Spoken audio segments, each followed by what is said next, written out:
Hello everyone, मैं हूं Ravikant Verma and welcome to JE centre. और आज यहाँ पर मैं आपके सामने इसलिए हूँ कि आखिरकार कौन सी ऐसी दिक्कत है जो हमको हमारे सिलेक्शन और हमारे बीच में आ रही है। तो अल्टीमेटली अगर आप देखोगे तो अलग-अलग स्लैब में वहाँ पे लोग होते हैं तैयारी करने वाले। जैसे कि अब यहाँ पर आपके पास पोस्टर में ही डाल के रखा है। क्या डाल के रखा हुआ है कि आप फुल टाइम एस्पिरेंट हो, तो आपको क्या करना चाहिए? आपके पास आप वर्किंग प्रोफेशनल हो, कहीं आप जॉब कर रहे हो, क्योंकि हर किसी की समस्याएँ अलग-अलग होती हैं और कई आपके पास यहाँ पर ऐसे भी हैं जो अपना घर सँभालते हुए यहाँ पर इसकी तैयारी कर रहे हैं। तो आप इन तीनों में से किस कैटेगरी में आते हो, ये वीडियो आपके और साथ में उन लोगों के लिए भी जो ऑलरेडी तैयारी करके बैठे हैं बट हर बार कहीं न कहीं आपके पास वहाँ पे रह जाते हैं। तो इन सभी के बारे में हम यहाँ पर बात करने वाले हैं कि आखिरकार सिलेक्शन होने में कहाँ पे दिक्कत जा रही है। क्योंकि दिक्कत तो है कुछ ना कुछ, किस्मत के भरोसे तो सब होता नहीं है। 100% में से 1% आपके पास वहाँ पर का केस किस्मत का बनता है, बाकी तो आपके पास नहीं बनता, 99% तो करने का होता है। और अगर करंट स्ट्रेटजी में सिलेक्शन नहीं हो रहा है, तो या तो स्ट्रेटजी गलत नहीं होगी, बट कहीं न कहीं आपके पास कुछ सफिशिएंट वहाँ पर नहीं हो रहा होगा, जिसकी वजह से यहाँ पर सिलेक्शन में दिक्कत जा रही है। और उसी चीज़ को हम यहाँ पर पूरी कोशिश करेंगे डिस्कस करने की और वहीं पूरी की पूरी उसके सॉल्यूशन बताने की मैं आपके लिए यहाँ पर कोशिश करूँगा। नाउ देखो आपके पास, अगर आपके पास कोई बेटर पैटर्न है तो आप बढ़िया से फॉलो करो। बट एक बार आपके पास यहाँ पर इसको देखो कि आपको अगर लगता है कि यस ये मिस कर रहा हूँ, तो वहाँ पर उसको फॉलो करो। Is that clear? नाउ हम यहाँ पर बात किसकी करेंगे? फुल टाइम एस्पिरेंट की सबसे लास्ट में बात करेंगे। वर्किंग प्रोफेशनल्स की बात पहले करते हैं, हाउसवाइफ्स की बात पहले करते हैं, फुल टाइम एस्पिरेंट और उसके बाद लास्ट में बात करते हैं जिनकी तैयारी ऑलरेडी हो गई है। तो सबसे पहले मैं यहाँ पर बताता हूँ किसके बारे में, एक हमारे पास यहाँ पर वर्किंग प्रोफेशनल या फिर हाउसवाइफ्स की बात करो तो। वर्किंग प्रोफेशनल और हाउसवाइफ के बारे में अगर आप देखोगे, तो यहाँ पर हमारे पास में क्या मिलने वाला है, वर्किंग प्रोफेशनल और हाउसवाइफ के बारे में अगर आप यहाँ पर देखोगे, तब हमारे पास देखो क्या होगा, दोनों के दोनों को जो टाइम मिलता है दिन में, वो 4 घंटे, 5 घंटे से ज़्यादा नहीं मिलता है। इतना और देना भी पड़ेगा। किसी भी वर्किंग प्रोफेशनल की आप बात करोगे, तो वो सुबह 10 से लेके शाम को 7 बजे तक की नौकरी तो करता है। और हाउसवाइफ की बात करोगे तो ये भी उनके साथ भी यही हाल है। फैमिली वालों को सँभालने का काम अगर है तो अल्टीमेटली वो खुद के लिए जो टाइम वहाँ पर पा रही होंगी, वो एक दिन में 4 घंटे से ज़्यादा का नहीं पा रही होंगी और वो 4 से साढ़े 4 घंटे का टाइम मैंने कैसे निकाला है? सुबह टाइम आपके पास आप 2 घंटे मान लो कि आप पूरे घर वालों के उठने से पहले यहाँ पर उठ गए, क्योंकि मेहनत करना है तो कुछ ना कुछ तो करना पड़ेगा। तो अगर हम यहाँ पर आपके पास में हम यहाँ पे डिस्कस करें वर्किंग प्रोफेशनल और साथ में यहाँ पर हाउसवाइफ्स के बारे में, तो टोटल यहाँ पर आपको एक दिन में जो मिल रहे हैं आवर, वो आपके पास साढ़े 4 घंटे का टाइम मैक्सिमम आपको मिल सकता है। आप इससे ज़्यादा निकाल सकते हैं, बहुत अच्छी बात है। बट अगर इससे कम मिल रहा है, तो एटलीस्ट इतना टाइम तो भी हमें वहाँ पर चाहिए है। और इसमें आप कोशिश ये करिए कि आप सुबह 2 घंटे निकालिए और शाम को आपके पास वहाँ पे 2 से ढाई घंटे निकालिए। अब सारा कुछ शाम को करना चाहेंगे, नहीं होगा, क्योंकि दिन भर तुमने मेहनत की है भाई, तुम थक गए होगे, नहीं होगा तुमसे। सीधी सी बात, तुम्हारी जगह मैं होऊंगा, मुझसे भी नहीं होगा। तो आप सुबह टाइम 2 घंटे निकालिए, ढाई घंटे निकालिए और एक आपके पास वहां पे रात में या शाम में कभी आपके पास 2 से ढाई घंटे निकालिए। और ये जब आपके पास होगा तो आपको फुली कंसंट्रेट होना पड़ेगा। क्यों? क्योंकि दूसरी चीजें जो हैं उनको आप स्किप नहीं कर सकते और इसको आपको स्किप नहीं करना चाहिए अपने करियर के लिए ना। टोटल मिला के वर्किंग प्रोफेशनल या हाउसवाइफ या कोई भी जॉब आपके पास आप करने वाले हैं, तो टोटल टाइम जो आपको लगने वाला है, वो आप ये मान लीजिए कि एटलीस्ट आपके पास यहाँ पर साढ़े 4 से लेके 5 महीने आपको यहाँ पे लगने वाले हैं, पूरी की पूरी प्रिपरेशन में। इतना टाइम तो आपको देना पड़ेगा और इतना टाइम अगर आपके पास आपको देना पड़ेगा, तो इसको आप वेल ऑर्गेनाइज्ड अगर आपने डेली 4 घंटे की भी कंसिस्टेंसी दे दी, तो 4 घंटे के हिसाब से 30 दिन में 120 घंटे होते हैं और 5 महीने में 600 घंटे होते हैं। सिविल का कोई भी आपके पास यहाँ पर एई, जेईई का एग्ज़ाम या कोई भी आपको एग्ज़ाम निकालना है, इसके लिए आपके पास 4 से 5 महीने बहुत हैं, क्योंकि 500 से 600 घंटे बहुत होते हैं। अगर आप सिविल जेई और एई की बात करोगे तो टोटल सिलेबस इतने में खत्म हो जाता है। अब इतने के बाद क्या होगा? इतने के बाद ऑलरेडी क्योंकि अपना लिखने का काम आप नहीं होगे, आप नोट्स से पढ़ रहे होगे, आपके पास चीज़ें वहाँ पर होंगी, आप उन सुविधाओं का फ़ायदा उठा रहे होगे, तो इतने टाइम फ्रेम को आपको अपने दिमाग में लेके चलना पड़ेगा। ये आपके पास अगर आप जॉब करते हो, आप घर पे रहते हो और यहाँ पर आपके पास अदर काम भी है, उसके साथ आपको पढ़ाई करनी है, तो इस टाइम फ्रेम के पहले सिलेक्शन नहीं होगा, आप ये वाली बात मानो। अब जो है तो सत्य है, आपको इतना टाइम तो देना पड़ेगा, कोई जादू की छड़ी नहीं है कि 2 ढाई महीने घुमाई और आपके पास वहाँ पर हो गई। तो ऐसे आपके पास नहीं चलेगा ना। तो इतना टाइम फ्रेम अगर आपने एक बार दिमाग में बिठा लिया, तो अब आपको करना क्या है? आपको ये करना है कि आपको जब ये शुरुआत में 4 घंटे 1 दिन में मिल रहे हैं, तो 10 दिन में आपके पास टोटल मिला के 40 घंटे के एप्रॉक्स मिल रहे हैं। अगर आप किसी भी एक सब्जेक्ट को पकड़ो और आप लिखो ना, केवल पढ़ने का काम करो और प्रॉपर अगर आपको नोट्स मिले, तो 10 दिन में 10 से 12 दिन में आपका एक सब्जेक्ट वहाँ पे निपटेगा। अब ये वीडियो मैं रिकॉर्ड कर रहा हूँ 23 मार्च को। अगर आप 24 मार्च से भी फॉलो करोगे तो 4 अप्रैल तक तुम्हारा पहला सब्जेक्ट खत्म हो जाएगा, 14 अप्रैल तक तुम्हारा दूसरा हो जाएगा, 24 अप्रैल तक तुम्हारा तीसरा हो जाएगा और अप्रैल एंडिंग तक चौथा हो जाएगा। अगर नहीं करोगे तो हम तो वैसे ही आपके पास वहाँ पर बैठे थे, कोई दिक्कत वाली बात नहीं थी।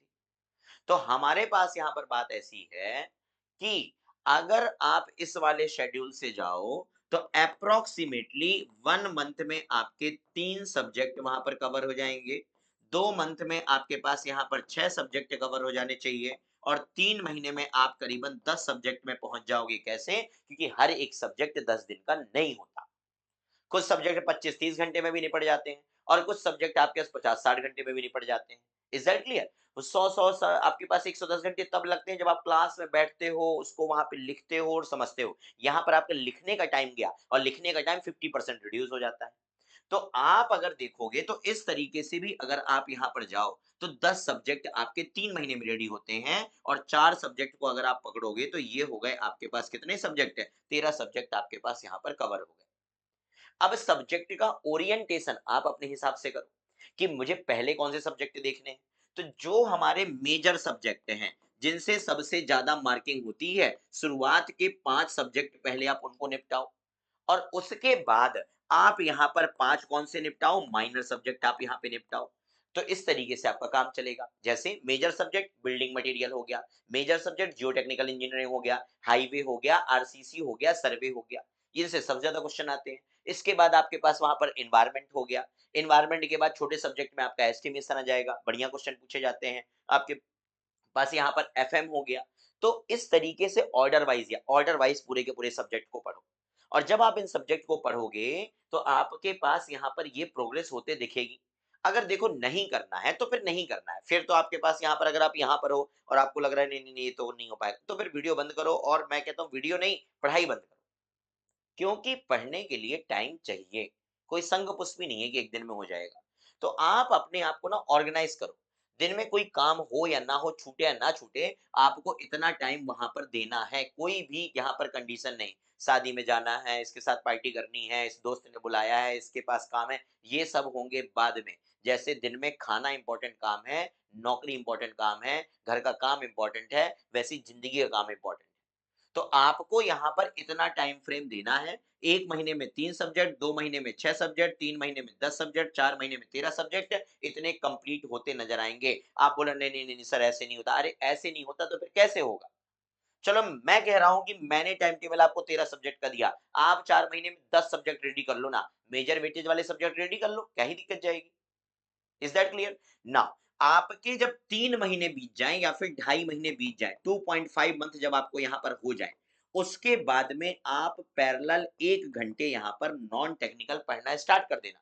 पहले वाले दिन से आपको नॉन टेक्निकल नहीं बोल सकते, स्टिल वेटेज उसका ज़्यादा होता है कई-कई एग्ज़ाम में, बट फिर भी नहीं बोल रहे क्योंकि शुरुआत में आपको अपना रिदम बनाना पड़ेगा, वो पहले इम्पोर्टेंट है। तो आप अपने आप को रिदम में लाओ, आप अपने आप को ना पहले आप रूटीन में लाओ। एक बार रूटीन में जहाँ तुम्हारा 1 महीने, डेढ़ महीने निकला ना, तुम्हारे आजू-बाजू वालों ने देखा कि ये डिटैच हो गया है, ये डिटैच हो गई है, घर के काम के अलावा भी अपना काम कर रहे हैं, हो सकता है वही सपोर्ट में आ जाएँगे और 1 महीने आपका जिस एनर्जी से निकला है, उससे ज़्यादा डबल एनर्जी से दूसरा निकलेगा। और यहाँ पर आप खुद अपने आप बोले कि सर आपने तो साढ़े 4 घंटे बोला था, हम तो आजकल 6-6 घंटे पढ़ लेते हैं। सुबह टाइम उठ के 2 से ढाई घंटे पढ़ लेते हैं, रात को 2 से ढाई घंटे पढ़ लेते हैं, ऑफिस में थोड़े-मोड़े क्वेश्चन्स निपटा देते हैं। तो हमको यहाँ पर इतना काम करना है।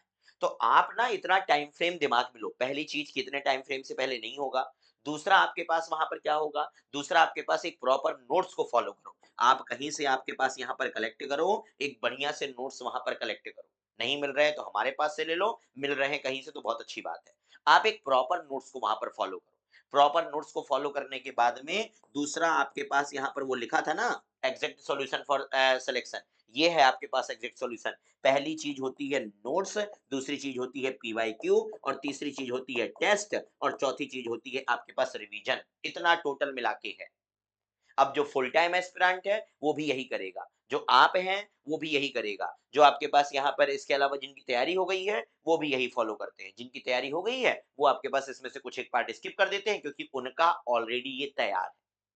तो आपको क्या करना है? आपके पास यहाँ पर जो वर्किंग प्रोफेशनल हैं और जो आपके पास यहाँ पर हाउसवाइफ्स हैं, आप यहाँ पर इस शेड्यूल को फॉलो करिए। आप अपने सब्जेक्ट को सिलेक्ट करिए, आप प्रॉपर नोट्स पढ़िए। नोट्स कभी हर एक कोई भी नोट्स पूरा 100% परफेक्ट नहीं होता। आपको जो नोट्स आपको समझ में आता है आप उसको फॉलो करिए। उसके बाद आप पीवाईक्यू लगाइए। अगर उन नोट्स को पढ़ने के बाद आपके 90% पीवाईक्यू सॉल्व हो रहे हैं, that means notes are good. मतलब कि नोट्स आपके पास सही हैं। बाकी जो एक्स्ट्रा एड ऑन डेटा मिलता है उसको वहां पर आपके पास में ऐड करते जाइए। तो इन 4.5 महीनों में आपको नोट्स प्रॉपर फॉलो करने हैं, और हर एक सब्जेक्ट को खत्म होने के बाद एक दिन कंप्लीट उसके पीवाईक्यू को देना है। नाउ पीवाईक्यू में आ जाओ। पीवाईक्यू कितना टाइम सर, मॉक लगाऊं, एमसीक्यू लगाऊं कि पीवाईक्यू लगाऊं? आपको पीवाईक्यू लगाने हैं। और आप स्ट्रिक्टली 2026 में 23 मार्च 2026 को ये वीडियो देख रहे हो ना, आपको यहाँ पर जो पीवाईक्यू लगाने हैं वो लगाने हैं 2022, 2023, 2024, 2025 बस। इतने अलग-अलग आपके प ये 4 साल के अलग-अलग स्टेट के पीवाईक्यू पहले कवर करो। 2010, 2001, 2000 1993 जब पैदा नहीं हुए थे तब से लगाना मत चालू करना। इतने पिछले 4 साल के पेपर उठाओ, पिछले 4 साल के हर एक स्टेट के पेपर उठाओ। कोई एक बुक खरीदो जहाँ पर ये सारे कुछ मिल रहे हैं, यूथ कॉम्पिटिशन में मिल जाते हैं। तो आप इन 4 साल के पेपर पहले लगाओ। टाइम बचेगा तो फिर 2015 से लगाएँगे ना, क्या दिक्कत है? तो आप इन 4 साल के पीवाईक्यू लगाओ। तो आपने एक बार नोट्स पढ़े, नोट्स को रट्टा मारा, उसके बाद आपने पीवाईक्यू लगाए, पीवाईक्यू को आपके पास रिवाइज किया, लो आपका रिवीजन वाला पोर्शन तो यहीं कवर हो गया। इसके बाद अडेप्ट अटेम्प्ट करो टेस्ट। टेस्ट कौन सा अटेम्प्ट करोगे? कोई भी आपके पास वहां पर अगेन पीवाईक्यू, आपके पास पीवाईक्यू ही लगाने हैं आपको। शुरुआत में आपको टू द पॉइंट काम करना पड़ेगा। सब करने के चक्कर में जाओगे साल भर से ज्यादा निकल जाएगा। एग्जाम निकालने के लिए इतना कुछ जरूरी नहीं है, जो काम का है उसको पढ़ो, फालतू की बकवास पढ़ो नहीं। Is that clear? तो आपको यहाँ पर क्या करना है, टाइम ये है, नोट्स आप प्रॉपर कलेक्ट करो, उसके बाद आपके पास वहां पर पीवाईक्यू लगाओ। खुद से पढ़ाई होती है तो खुद से पढ़ो, नहीं तो कोई आपके पास अगर आपको लगता है कि नहीं ये हमारी तैयारी प्रॉपर करवा सकता है, आप वहां पर उसके पास वहां पर पढ़ाई करो। Is that clear? तो आपको बस टाइम फ्रेम दिमाग में रखना पड़ेगा। बीच में एग्जाम आएंगे, कई सारे एग्जाम आएंगे, तो आपको लगेगा अरे यार ये तो निकल गया वो निकलेगा। जो एग्ज़ाम वो लोग बच्चे दे रहे हैं, जो निकाल रहे हैं, वो पिछले कई सालों से वहाँ पे लगे हुए हैं। फिर तो हम आपको यहाँ पर कंसिस्टेंट तरीके से 4.5 से 5 महीने की बात वहाँ पे कर रहे हैं। तो आप आज की स्टेज से कहीं ज़्यादा अच्छे 1 महीने बाद होगे, 2 महीने बाद, 3 महीने बाद, 4 महीने बाद परफेक्ट हो जाओगे। तो ये आपके पास किसके लिए है? ये है वर्किंग प्रोफेशनल, और आपके पास यहाँ पर किसके लिए? हाउसवाइफ्स के लिए यहाँ पर बात हुई कि इतना टाइम तो आपको लगेगा। Is that clear? क्या फॉलो करोगे? नोट्स फॉलो करोगे, साथ में आपके पास यहाँ पर आप पीवाईक्यू लगाओगे, टेस्ट लगाओगे, और आपके पास रिवाइज करोगे, दैट्स इट। इसके अलावा और कुछ नहीं। नेक्स्ट हमारे पास जाएंगे किसके बारे में? नेक्स्ट आपके पास यहाँ पर आते हैं वो बच्चे जो फुल टाइम तैयारी करना स्टार्ट कर रहे हैं। अब जो फुल टाइम तैयारी करना स्टार्ट कर रहे हैं, तुम देखो, तुम्हारे पास तो एक दिन के 10 घंटे वहां पर अवेलेबल होते हैं। तुम्हारे पास एक फॉर्मूला तुमको भी वही फॉलो करना है। आपके पास ये फॉर्मूला सिलेक्शन का कहीं चेंज नहीं होता। एक है आपके पास यहाँ पे नोट्स, पीवाईक्यू, टेस्ट और रिवाइज, दैट्स इट। इसके अलावा कोई और नई चीज नहीं आती मार्केट में। ऐसा नहीं होगा कि मैं रविकांत वर्मा आपके पास यहाँ पर एक शंख पुष्पी लास्ट में लेके आ जाऊंगा कि देखो ये पी लेना, इससे काम हो जाएगा। ऐसा नहीं, शंख पुष्पी जो है वो ये है आपके पास यहाँ पे। Is that clear? नाउ काम की बात यहाँ पे। तो आप अगर फुल टाइम एस्पिरेंट हो तो आप अपने दिमाग को ना पहले जीरो करो। जीरो करने का मतलब बिल्कुल न्यूट्रल हो जाओ और एक स्ट्रेटजी को फॉलो करो। ये नहीं कि आज इसको सुना तो इसको फॉलो किया, आज इसको सुना तो इसको फॉलो किया। डज नॉट मैटर आप मुझको करो या ना करो, आप किसी भी एक को करो, किसी भी एक को। तो आपके पास क्या है? आपके पास टाइम ज्यादा है। मैंने वर्किंग प्रोफेशनल और हाउसवाइफ वगैरह को बोला कि आप 2 से 3 महीने के बाद नॉन टेक चालू करना। आप जो फुल टाइम एस्पिरेंट वाले हो, तुम दिन में एक टेक्निकल सब्जेक्ट शुरुआत में चलाओ, और साथ में आपके पास एक यहाँ पर क्या चलाओ, नॉन टेक यहाँ पर चलाओ। जब तुम्हारी 1 से 1.5 महीने में स्पीड बन जाए, तब वहां पर एक दिन में 2 टेक्निकल सब्जेक्ट चला देना, और एक आपके पास यहाँ पर क्या करना, एक आपके पास वहां पे नॉन टेक्निकल सब्जेक्ट चला देना। करना तुमको भी यही है। तुम्हारे पास नोट्स होंगे, तुम्हारे पास पीवाईक्यू होंगे, तुम्हारे पास वहां पे टेस्ट होंगे, और तुम्हारे पास वहां पे रिवीजन होगा। इतनी कुल मिला के यहाँ पर बात। Is that clear? तो फुल टाइम एस्पिरेंट जो है, अब इनको कितना टाइम लगना चाहिए? अब देखो, दिन में तुमको 10 घंटे बोला, तुम सुबह टाइम उठ के 4 घंटे कवर करो मैक्सिमम। सबसे ज़्यादा एफिशिएंट टाइम जो होता है वो सुबह टाइम या जब भी आप सो के उठते हो। आप 12 बजे सो के उठते हो, आप 12 से 4 करो। आप 7 बजे उठते हो, 7 से 11 करो। सुबह का टाइम सबसे ज़्यादा एफिशिएंट होता है। जितने दुनियादारी के तुम्हारे काम हैं, सब के सब तुम शाम को निपटाओ। सुबह और दोपहर को बिल्कुल मत लेके जाओ। अभी तो वैसे भी गर्मी पड़ने वाली है, दोपहर में हालत टाइट हो जाएगी तुम्हारी खुद निकलने में। तो मॉर्निंग में उठने के बाद जो मैक्सिमम टाइम आप कवर कर सकते हो, तो मैक्सिमम टाइम आपके पास जब आप यहाँ पर सो के उठोगे, तब करीबन 4 घंटे के आसपास यहाँ पर कवर करो। उसके बाद दोपहर को थोड़ा-सा आलस आता है आफ्टरनून में, तो आफ्टरनून में तुम 2 घंटे यहाँ पर कवर करो और आफ्टरनून में कम से कम 1 घंटे की नींद लो। तुम फुल टाइम तुम्हें तैयारी करनी है और कुछ काम नहीं है, तो सोना, खाना और तैयारी करना, बस 3 ही काम है। तो दोपहर को 1 घंटे सो, ताकि जो अगले 6 घंटे वहाँ पे निकलेंगे, वो आपके पास काफ़ी एनर्जी वाले निकलेंगे।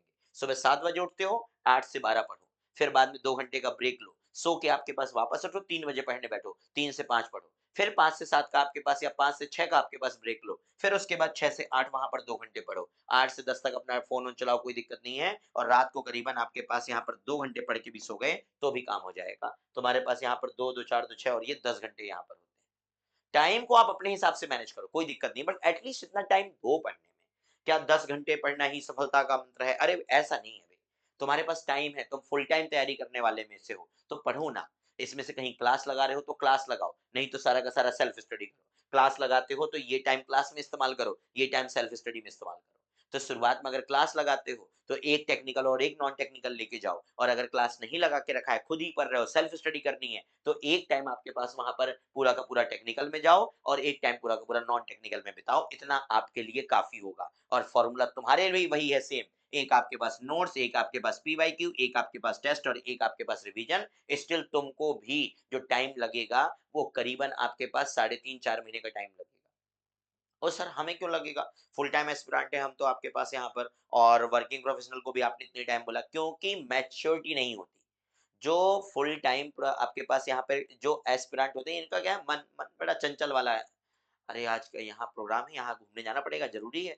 अरे आज यहाँ पर इसने तो ये बताया, ऐसे करो तो यार ऐसे करेंगे। तुम डेविएट बहुत होते हो। अगर तुम्हारे अंदर इतनी अंडरस्टैंडिंग आ जाए ना, तो तुम तो 2 महीने में 600 घंटे यूज़ कर डालो। बट इतना हो नहीं पाएगा, तुम खुद थक जाओगे। पहले दिन से तुम्हारा इतना स्टैमिना नहीं होगा। जो हाउसवाइफ्स हैं, जो वर्किंग प्रोफेशनल हैं, वो ऑलरेडी बहुत सारी चीज़ें झेल के बैठे हैं, उनको मालूम है कि ये सबसे कुछ नहीं होता। बट तुमको टाइम लगेगा भी, एक्सपीरियंस करोगे तुम वहाँ पे चीज़ों को। तो बात ऐसी है कि यहाँ पर ये है फुल टाइम एस्पिरेंट के लिए बात। या आप यहाँ पर ना नोट्स पीवाईक्यू सेम ये चीज़ आपके पास वहाँ पर सेम है, जो उनके लिए बताई वही आपके लिए है। ठीक है ना?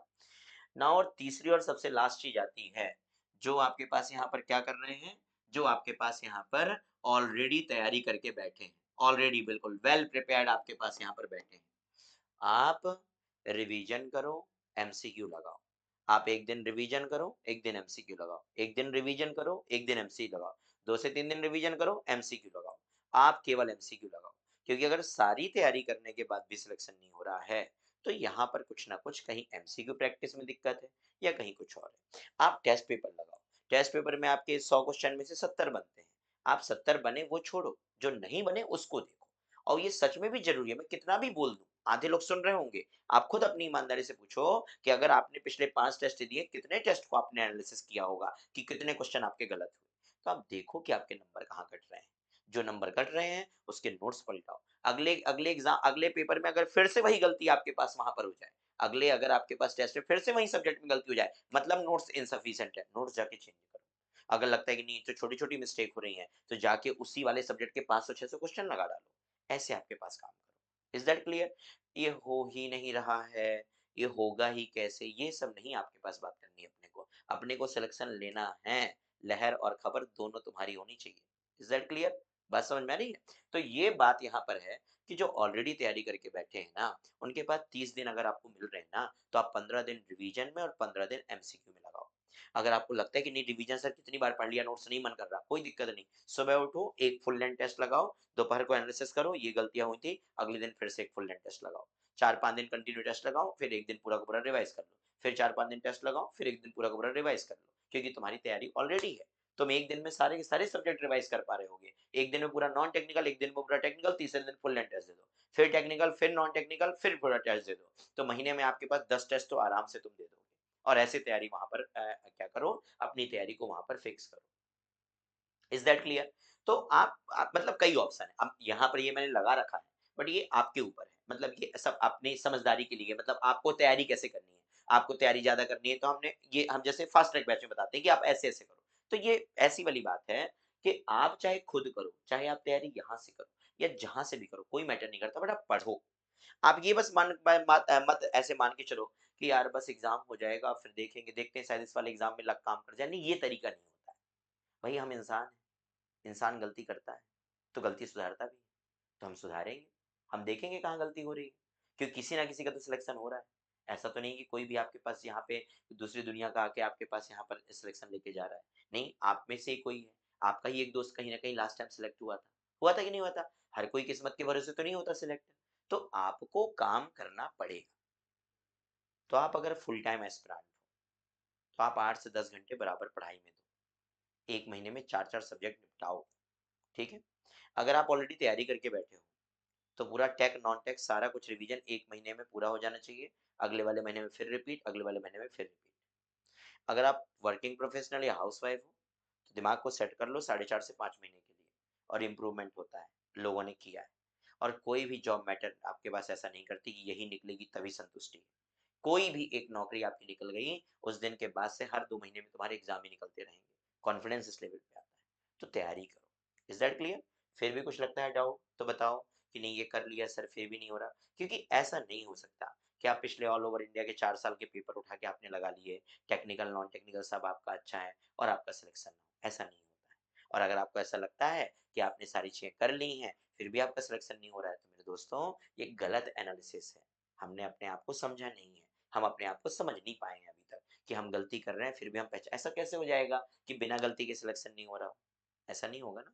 किस्मत खाली तुम्हारी ही टाँग पीछे पकड़ के बैठी हो, आपके पास खींच के बैठी हो, ऐसा तो नहीं होगा। सब लगे हैं, उस जितने लोगों का सिलेक्शन नहीं हुआ सब बोल रहे हैं किस्मत खराब है। सच में ऐसा होगा क्या? ऐसा तो नहीं होगा। तो गलती कहीं न कहीं हो रही होगी। बट हम बोल नहीं रहे, हम तो बोल रहे हैं गलती सुधारने का टाइम है, सुधारो उसको। तो ऐसे आपके पास वहाँ पर करके देखो। Is that clear to everyone? So ये आपके पास यहाँ पर इसके लिए आए थे कि अल्टीमेटली अभी क्या है ना, बहुत सारे एग्ज़ाम है जो होने के हैं, नोटिफ़िकेशन नहीं आ रहा है। जब एग्ज़ाम का अगर इंतज़ार करोगे मेरे दोस्तों, तो वो एकदम से ही आएगा। अब वो ज़माना नहीं है कि आपको एग्ज़ाम फॉर्म का नोटिफ़िकेशन आया, फॉर्म भर दिया और अब हम तैयारी चालू करें, और तैयारी करते-करते आपके पास वहाँ पर क्या करें, तैयारी करते-करते फिर बाद में एग्ज़ाम देखेंगे, निकल जाएगा 2.5 महीने, ऐसा नहीं होता है। मेहनत माँगती है, चीज़ें आपके पास टाइम लेती हैं। अगर मेहनत नहीं करोगे, टाइम नहीं बिताओगे, ड्यूरेशन नहीं दोगे, आपके पास तो बाद में कहानी आगे सुनाओगे। Is that clear? चलो, so thank you so much to all of you. आपने सुना इतना, और आपको हो सकता है आपको आपके फ़ायदे की चीज़ वहाँ पर मिली होगी, और अगर आपको फ़ायदे की चीज़ मिली है तो बहुत अच्छी बात है। और thank you so much to all of you. All the best, बढ़िया तरीके से तैयारी करो। मैं ये बोल रहा हूँ, ये मैं आपके पास यहाँ पर 2 महीने बाद भी आके बोलूँगा, ये मैं 3 महीने बाद भी जाके बोलूँगा। बट कोशिश करिए कि जब मैं अगले बार 2 महीने बाद यही वाली बात बोल रहा हूँ, तो आपके दिमाग में डर नहीं, ये वाली बात हमको पता है यार, ये तो हम ऑलरेडी हमने अडॉप्ट किया। सर हमारे हो भी गए हैं, 5-6 सब्जेक्ट हमारे रेडी भी हो गए हैं। सर आपके पास 3 महीने बाद जब मिलो तो आप ये बोलो वहाँ पर कि नहीं यार ये हो गया यार, ये बढ़िया काम कर गया यार, ये वाला स्ट्रेटजी अच्छा सर ने बताई थी यार, ये नहीं ये काम किया। अच्छा नहीं, मैंने अपनी भी बनाई थी स्ट्रेटजी, वो भी काम करी। कोई दिक्कत वाली बात नहीं है। ये बोलना चाहिए आपको, ये बोलने में आना चाहिए। Is that clear? ये नहीं सुनो आप कि 2 महीने पहले ही बोला था नहीं किया, अभी कर लेता हूँ, ये नहीं। आज का दिन है, आज का मोमेंट है, दुनिया के सारे काम चलते रहेंगे आपकी ज़िंदगी में। घर वाले, परिवार वाले, बाहर के लोग, ये सब ज़िंदगियाँ चलती रहती हैं मेरे दोस्तों, हम वहीं के वहीं रह जाते हैं, दिक्कत ये है। तो अपने आप को अगर उस ज़ोन से बाहर निकालना है, तो अपने आप को थोड़ा-सा मेहनत करो। हो सकता है आप जिस मोहल्ले में रहोगे वहाँ पे कोई ये नहीं कर रहा होगा, आप करके दिखाओ, आप करो ये काम। Is that clear? Thank you so much to all of you, and all the best, have a good time. Bye bye.